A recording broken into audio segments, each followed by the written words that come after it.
ಮಾಜಿ ಸಿಎಂ ಯಡಿಯೂರಪ್ಪ ಜಯದೇವ ಆಸ್ಪತ್ರೆಯಲ್ಲಿ ಸೆಟ್ಲ್ ಆಗಿದ್ದಾರೆ. ಹೀಗಾಗಿ ಇವತ್ತು ಆಸ್ಪತ್ರೆಗೆ ರಾಜಕಾರಣಿಗಳು, ಪೊಲೀಸರು ಮತ್ತು ಅವರ ಕುಟುಂಬದ ಸದಸ್ಯರ ದಂಡೆ ಆಗಮಿಸಿತ್ತು. ಎಲ್ಲರೂ ಅವರು ಆದಷ್ಟು ಬೇಗ ಗುಣಮುಖರಾಗಲಿ ಅಂತ ಹಾರೈಸಿದರು. ಬೆಂಗಳೂರಿನ ಜಯದೇವ ಆಸ್ಪತ್ರೆಯಲ್ಲಿ ಇವತ್ತು ಬರೀ ಗಣ್ಯರದ್ದೇ ಸದ್ದು. ಆಸ್ಪತ್ರೆಯಲ್ಲಿ ಚಿಕಿತ್ಸೆ ಪಡಿತಾ ಇರುವ ಯಡಿಯೂರಪ್ಪ ಅವರ ಯೋಗಕ್ಷೇಮ ವಿಚಾರಿಸಲು ರಾಜಕಾರಣಿಗಳು, ಕುಟುಂಬ ಸದಸ್ಯರು ಬೆಳಗಿನಿಂದಲೇ ಬರುತ್ತಲೇ ಇದ್ರು. ಬಿಎಸ್ವೈ ಪುತ್ರಿ ಅರುಣಾದೇವಿ, ಅಳಿಯ ಸೋಹನ್ ಕುಮಾರ್, ಸೊಸೆಯಂದಿರು ಮತ್ತು ಕುಟುಂಬ ಸದಸ್ಯರು ಆಗಮಿಸಿ ಯೋಗಕ್ಷೇಮ ವಿಚಾರಿಸಿದರು. ಇನ್ನೊಂದೆಡೆ ಬೆಂಗಳೂರಿನ ಕೊಳದ ಮಠದ ಶಾಂತವೀರ ಸ್ವಾಮೀಜಿ ಕೂಡ ಭೇಟಿ ನೀಡಿದ್ರು. ಇದಕ್ಕೂ ಮುನ್ನ ಆಸ್ಪತ್ರೆಯಲ್ಲಿರುವ ನಾಯಕನನ್ನ ನೋಡೋಕೆ ಸಿಎಂ ಸದಾನಂದಗೌಡ ಸೇರಿದಂತೆ ಮಿನಿ ಕ್ಯಾಬಿನೆಟ್ ಆಸ್ಪತ್ರೆಗೆ ಧಾವಿಸಿ ಬಂದಿತ್ತು. ಯಡಿಯೂರಪ್ಪ ಮಾತನಾಡುವ ಸ್ಥಿತಿಯಲ್ಲಿ ಕೂಡ ಇಲ್ಲ ಎಂದ ಸದಾನಂದಗೌಡ ಮತ್ತು ಸಚಿವರ ದಂಡು ಅರ್ಧ ಗಂಟೆ ಸಮಾಲೋಚನೆ ನಡೆಸಿತು. ಮಾತೇ ಆಡದಷ್ಟು ಸುಸ್ತಾಗಿರುವ ಬಿಎಸ್ವೈ ಏನು ಮಾತನಾಡಿದ್ರು ಅನ್ನೋದು ಸೀಕ್ರೆಟ್. ಈಗಾಗಲೇ ನಾವು ಯಡಿಯೂರಪ್ಪರನ್ನು ಕಂಡಾಗ ಅವರು ತುಂಬ ಸುಸ್ತಾದಂದಕ್ಕೆ ಯಾವುದೇ ಮಾತಾಡುವಂಥ ಪರಿಸ್ಥಿತಿಯಲ್ಲಿ ಅವರು ಇರಲಿಲ್ಲ. ಡಾಕ್ಟ್ರು ಕೂಡ ತುಂಬ ಹೊತ್ತು ಅವ್ರ ಜೊತೆ ಮಾತಾಡುವಂಥದ್ದನ್ನು ಅವಕಾಶ ಮಾಡಿಕೊಡಲಿಲ್ಲ, ಮಾತಾಡಲಿಕ್ಕೂ ಆಗ್ತಿರಲಿಲ್ಲ ಅವರಿಗೆ. ನಾವು ಅವರು ನೋಡಿ ಬಂದೇವೆ. ಯಾವುದಕ್ಕೂ ಡಾಕ್ಟ್ರು ರಿಪೋರ್ಟ್ ಬಂದ ಮೇಲೆ ಡಾಕ್ಟ್ರೇ ಮೀಡಿಯಾಕ್ಕೆ ಬ್ರೀಫ್ ಮಾಡ್ತಾರೆ. ಸಿಎಂ ಜೊತೆಗೆ ಸಚಿವೆ ಶೋಭಾ ಕರಂದ್ಲಾಜೆ, ಸಿಸಿ ಪಾಟೀಲ್, ಸೋಮಣ್ಣ, ಉದಾಸಿ, ಅಶೋಕ್, ಸುರೇಶ್ ಕುಮಾರ್, ಬಸವರಾಜ ಬೊಮ್ಮಾಯಿ ಸೇರಿದಂತೆ ಹಲವರು ಸಚಿವರು ಆಸ್ಪತ್ರೆಗೆ ಭೇಟಿ ಕೊಟ್ಟರು. ನಿನ್ನೆ ಹೊರಗೆಲ್ಲೂ ಕಾಣಿಸಿಕೊಳ್ಳದೆ ಉಳಿದಿದ್ದ ರೇಣುಕಾಚಾರ್ಯ ಕೂಡ ಆಸ್ಪತ್ರೆಗೆ ಧಾವಿಸಿ ಬಂದ್ರು. ಭಗವಂತನ ದಯೆಯಿಂದ ನಮ್ಮ ನಾಯಕರಾದ ಯಡಿಯೂರಪ್ಪನವರು ಖಂಡಿತ ನಿರ್ದೋಷಿಯಾಗಿ ಹೊರಬರ್ತಾರೆ. ನಿನ್ನೆ ನ್ಯಾಯಾಂಗದ ಬಗ್ಗೆ ವಿಶ್ವಾಸ ಇಟ್ಟು ನಮ್ಮ ನಾಯಕರು ಅವರು ಸ್ವತಃ ಕೋರ್ಟ್ಗೆ ಹಾಜರಾಗಿದ್ದಾರೆ. ಇನ್ನು ಕಾರವಾರದಲ್ಲಿ ಮಾತನಾಡಿದ ಬಿಜೆಪಿ ರಾಜ್ಯಾಧ್ಯಕ್ಷ ಈಶ್ವರಪ್ಪ, ಯಡಿಯೂರಪ್ಪ ನೆಲದ ಕಾನೂನು ಗೌರವಿಸಿದ್ದಾರೆ, ದೇವರು ಜೊತೆಗಿದ್ದಾನೆ ಅಂತ ಹೇಳಿದ್ರು.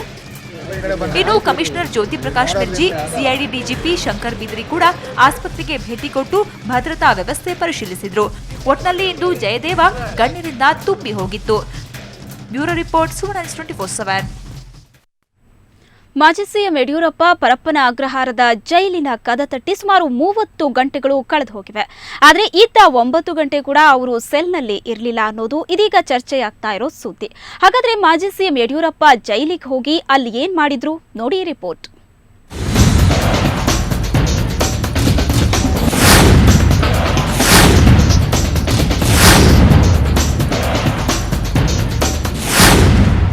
ಮಾಜಿ ಸಿಎಂ ಯಡಿಯೂರಪ್ಪ ಡಿನೋಟಿಫಿಕೇಶನ್ ಹಗರಣದ ಸುಳಿಗೆ ಸಿಲುಕಿ ಜೈಲು ಸೇರಿದ್ದು ಹಳೆ ಸುದ್ದಿ. ಆದರೆ ಜೈಲಿನಲ್ಲೇ ಕುಳಿತು ರಾಜಕೀಯ ಮಾಡ್ತೀನಿ, ಎಲ್ಲೂ ಹೋಗಲ್ಲ ಅಂತ ವೀರಾವೇಶದ ಮಾತುಗಳನ್ನಾಡುತ್ತಿದ್ದ ಯಡಿಯೂರಪ್ಪ ಕೂಡ ಹಳೆ ತಂತ್ರಗಾರಿಕೆಯನ್ನೇ ಅನುಸರಿಸಿ ಆಸ್ಪತ್ರೆ ಸೇರಿದ್ದಾರೆ. ಇನ್ನು ಜೈಲು ಕದ ದಾಟಿದ್ರೂ ಸೆಲ್ಲೊಳಗೆ ಹೋಗಲಿಲ್ಲ ಅನ್ನೋ ಮಾತಿಗೂ ಯಡಿಯೂರಪ್ಪ ಸಾಕ್ಷಿಯಾಗಿದ್ದಾರೆ.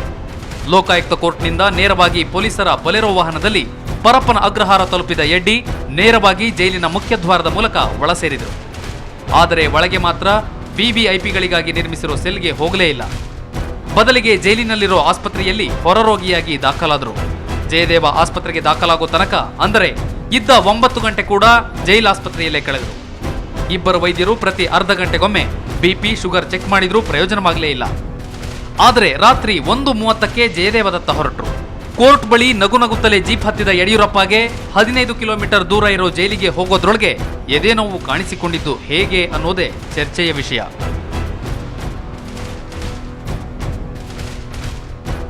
ಇನ್ನು ಯಡಿಯೂರಪ್ಪ ಬರೋ ಸುದ್ದಿ ತಿಳಿದ ಜೈಲಾಧಿಕಾರಿಗಳು ಊಟದ ವಿಷಯದಲ್ಲೂ ಕೂಡ ಕೇರ್ ತೆಗೆದುಕೊಂಡು ಅನ್ನ ಚಪಾತಿ ಇರಿಸಿದ್ರು. ಜೈಲಿಗೆ ಬಂದು ದಣಿವಾರಿಸಿಕೊಂಡ ಬಳಿಕ ಊಟ ಕೊಟ್ಟರೆ ಯಡಿಯೂರಪ್ಪ ಮುಟ್ಟಲೂ ಇಲ್ಲ. ಜೈಲಲ್ಲಿ ಬಂದಿಯಾಗಿರೋ ಯಡಿಯೂರಪ್ಪ ಈಗ ಸಿ ದರ್ಜೆಯ ವಿಚಾರಣಾಧೀನ ಕೈದಿ, ಅಂದರೆ ಸಾಮಾನ್ಯ ಕೈದಿಯಂತೆ ಸೌಲಭ್ಯಗಳು ದೊರೆಯಲಿವೆ. ಆದರೆ ಯಡಿಯೂರಪ್ಪ ಬಿಬಿಐಪಿ ಆಗಿರೋ ಕಾರಣಕ್ಕೆ ಎ ಅಥವಾ ಬಿ ದರ್ಜೆಯ ಸವಲತ್ತುಗಳನ್ನು ಕಾನೂನಿನಡಿ ಪಡೆಯಬಹುದಾಗಿದೆ. ಇನ್ನು ಹೀಗೆ ಕೆಟಗರಿ ವಿಂಗಡಿಸಿರೋ ಜೈಲು ಸಿಬ್ಬಂದಿ ಸಾಮಾನ್ಯ ವಿಚಾರಣಾಧೀನ ಕೈದಿಯಂತೆ ಜೈಲಿನಲ್ಲಿರೋ ಬಯೋಮೆಟ್ರಿಕ್ ವ್ಯವಸ್ಥೆಯಲ್ಲಿ ಎಡ್ಡಿ ಹೆಬ್ಬೆಟ್ಟು ಪಡೆದಿದ್ದಾರೆ. ಇದರ ಜೊತೆಗೆ ಕಾರಾಗೃಹಗಳ ಮ್ಯಾನ್ಯುಯಲ್ನಂತೆ ಬಿಎಸ್ವೈ ಫೋಟೋ ಕೂಡ ಜೈಲು ಸಿಬ್ಬಂದಿ ಪಡೆದರು. ಸಿ ಮಂಜುನಾಥ್, ಕ್ರೈಮ್ ಬ್ಯೂರೋ, ಸುವರ್ಣ ನ್ಯೂಸ್ 24/7. ಎಚ್ಚರ ಗ್ರಾಹಕರೇ ಎಚ್ಚರ, ಇದು ಆಹಾರ ಮತ್ತು ನಾಗರಿಕ ಸರಬರಾಜು ಇಲಾಖೆಯ ಸಂದೇಶ. ಅಕ್ರಮ ಗ್ಯಾಸ್ ಸಂಪರ್ಕದ ವಿರುದ್ಧ ಸರ್ಕಾರ ಸಮರ ಸಾರಿದೆ. ಇಲಾಖೆ ಕಣ್ಣಿಗೆ ಮಣ್ಣೆರಚಿ ಪಡೆದಿರೋ ಅಕ್ರಮ ಗ್ಯಾಸ್ ಸಂಪರ್ಕವನ್ನ ಕಡಿವಾಣ ಹಾಕೋ ನಿರ್ಧಾರವನ್ನ ಸರ್ಕಾರ ಮಾಡಿದೆ.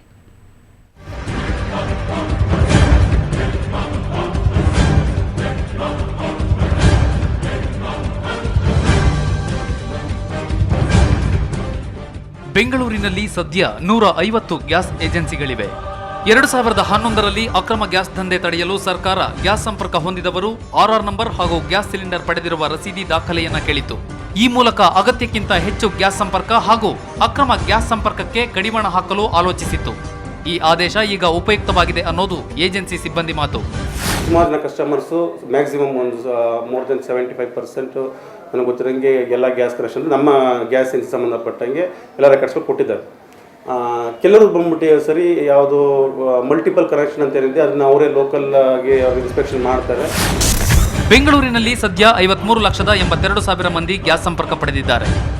ಸರ್ಕಾರ ಕೇಳಿದ ಅಗತ್ಯ ಮಾಹಿತಿಯನ್ನ ಸುಮಾರು 36 ಲಕ್ಷ ಜನ ಸಲ್ಲಿಸಿದ್ದಾರೆ. ಆದರೆ 17 ಲಕ್ಷ ಜನ ಇನ್ನೂ ಮಾಹಿತಿ ಸಲ್ಲಿಸಿಲ್ಲ. ಅಲ್ಲದೆ ಕೆಲವರು ತಪ್ಪು ಮಾಹಿತಿ ನೀಡಿದ್ದಾರೆ, ಕೆಲವರು ಸೂಕ್ತ ಮಾಹಿತಿ ನೀಡದೇ ಇರುವವರು ಇದ್ದಾರೆ. ಒಟ್ನಲ್ಲಿ ಸರ್ಕಾರದ ಐಡಿಯಾ ಕೆಲಸ ಮಾಡಿದೆ ಎನಿಸುತ್ತೆ. ಕೊನೆಗೂ ಅಕ್ರಮ ಗ್ಯಾಸ್ ಸಂಪರ್ಕ ಹೊಂದಿದವರಿಗೆ ಸರ್ಕಾರ ಚಾಟಿ ಏಟು ನೀಡಲು ನಿರ್ಧರಿಸಿದೆ. ಆದರೆ ಇಂತಹ ನಿರ್ಧಾರದಿಂದ ಅಮಾಯಕರಿಗೆ ತೊಂದರೆಯಾಗದೇ ಇದ್ದರೆ ಸಾಕು. ನಂದಿನಿ ಜೆ, ಸುವರ್ಣ ನ್ಯೂಸ್ 24/7 ಬೆಂಗಳೂರು.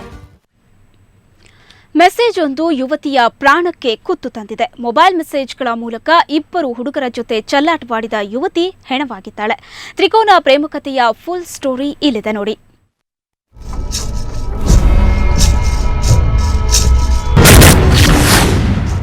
ಈ ಫೋಟೋದಲ್ಲಿರುವ ಹುಡುಗಿಯ ಹೆಸರು ಲತಾ. ಈಕೆ ಬ್ಯಾಡ್ರಳ್ಳಿಯ ಭಾರತ್ ನಗರದ ನಿವಾಸಿ. ಇದೇ ನಗರದ ನಿವಾಸಿ ವಾಸು ಮತ್ತು ಲತಾಳ ಪ್ರೇಮಕ್ಕೆ 2 ವರ್ಷದ ಇತಿಹಾಸ ಇದೆ. ಇಷ್ಟರ ನಡುವೆ ಸ್ನೇಹಿತನ ಸೋಗಿನಲ್ಲಿ ಇಬ್ಬರ ನಡುವೆ ಪ್ರವೇಶ ಪಡೆದವನು ರವಿನಂದನ್. ಗೆಳೆತನ ಇಷ್ಟೇ ಇದ್ದಿದ್ದರೆ ಲತಾಳ ಪ್ರಾಣಕ್ಕೆ ಕುತ್ತು ಬರ್ತಿರಲಿಲ್ಲ. ಆದರೆ ರವಿನಂದನ್ ಮತ್ತು ಲತಾ ಮೊಬೈಲ್ಗಳಲ್ಲಿ ಮೆಸೇಜ್ಗಳು ಹರಿದಾಡತೊಡಗಿವೆ. ಕಳೆದ 3 ದಿನಗಳ ಹಿಂದೆ ದೇವಸ್ಥಾನಕ್ಕೆ ಹೋಗಿದ್ದಾಗ ಇಬ್ಬರ ನಡುವೆ ಮೆಸೇಜ್ಗಳು ಬಂದಿರುವ ವಿಷಯ ತಿಳಿದ ಪ್ರೇಮಿ ವಾಸು ಗಲಾಟೆ ತೆಗೆದಿದ್ದಾನೆ. ಆ ಬಳಿಕ ಇಬ್ಬರ ನಡುವೆ ಜಗಳಕ್ಕೆ ಲತಾ ಕಾರಣಳು ಎಂದು ಸಿಡಿದೆದ್ದ ವಾಸು ಲತಾಳನ್ನು ಕೊಂದು ಬೀದಿ ಬದಿ ಎಸೆದಿದ್ದಾನೆ.